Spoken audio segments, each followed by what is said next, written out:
Kinansila mga kabombo, mga ka-Star Nation ang klase sa ilang lugar sa ating bansa dahil pa rin yan sa banta ng bagyong Leon. Ngayong araw na ito ng Miyerkules at 30 ng Oktubre.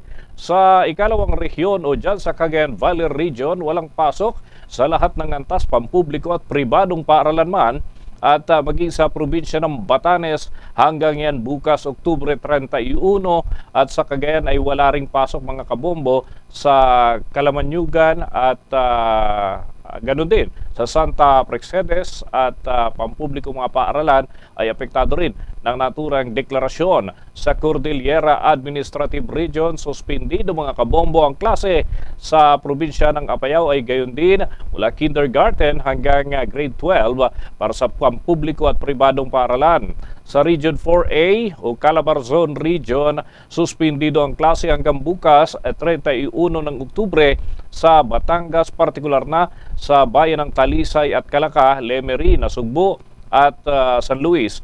At maging sa probinsya ng Laguna, wala ring klase sa area ng Binyan, Cabuyao, Magdalena, Pagsanghan, San Pedro, Santa Cruz, Santa Maria, Los Baños. Public schools ay meron ding anunsyo doon sa Paete, sa lalawigan pa rin ng Laguna at yung mga public schools mga kabombo ay mga pangunahing naapektuhan itong deklarasyon ng walang klase.